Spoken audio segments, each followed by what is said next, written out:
Well, 8 weeks from today, the last Australian car will be built, and it will look something like this, the Holden Commodore, a vehicle we have loved for more than 30 years. But a few months later, that badge will be reborn, and it will look something like this, the new generation Commodore. And we've come to Holden's Lang Lang Proving Ground to find out what the evolution of the family car looks like.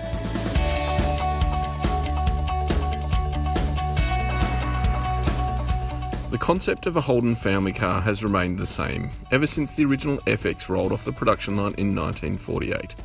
A big car with a big engine created for a big country. Since the Commodore took over from the Kingswood in 1978, it has grown in size and status. It was Australia's favourite car for more than 15 years, and this final generation VF2 Commodore is undoubtedly the greatest Aussie-built car ever. But after years of trying to keep it relevant for families with a constant search for fuel economy improvements, the post-GFC hangover and the massive swing to SUVs meant it has lost favour as the first choice for suburban transport. Enthusiasts still love it, and Holden has recognised this right at the end and splashed its cash into making the last version one of the greatest muscle cars on the planet. But the more things change, the more they stay the same, and the Commodore has actually come full circle, as, just like the original, the new generation model is based on a European-sourced Opel that is slightly smaller and more fuel efficient than the car it replaces. Now, there is no point hiding the truth though, as it is a wildly different beast with fundamental differences. It will be offered in either front wheel or all-wheel drive with 4 and 6 cylinder engines, and in a hatch and wagon body styles only, but it does still adhere to the family car formula that Holden has traded on for decades. And it has been tweaked and tailored to suit our local tastes and conditions, which is what we're at Lang Lang to experience, the work that Holden's engineering team has done to refine its on-road dynamics.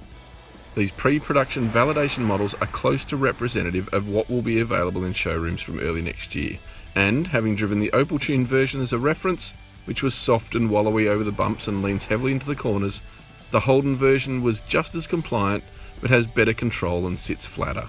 Under the bonnet, the base level car is powered by a 2-litre turbocharged 4-cylinder that produces 191 kilowatts and 350 newton meters, and drives the front wheels through a 9-speed automatic transmission. It's a great powertrain combination, as the engine has plenty of pulling power and yet is smooth, refined and remarkably quiet under heavy acceleration, while the silky transmission helps it keep spinning in the sweet spot at all times. For those skeptics that think the Commodore will no longer appeal to enthusiasts, the V6 all-wheel drive versions are surprisingly engaging and agile, with plenty of grip, great Brembo brakes and precise steering. Okay, so it's not a tyre-frying muscle car anymore, but for those that enjoy a backroad blast, the new Commodore is probably quicker in the bends. It's a fun car to punt hard, in a very different way. As for the rest of the car, we'll reserve final judgment on its quality and equipment levels until we drive the final showroom machines and know more about its specifications. But what we can say is there is almost as much room inside the cabin than today's Commodore. Ultimately, it isn't as lovable as the car it replaces, and will have a tough time convincing Aussie families out of SUVs, but it can genuinely stand up to rivals like the Mazda 6 and Subaru Liberty.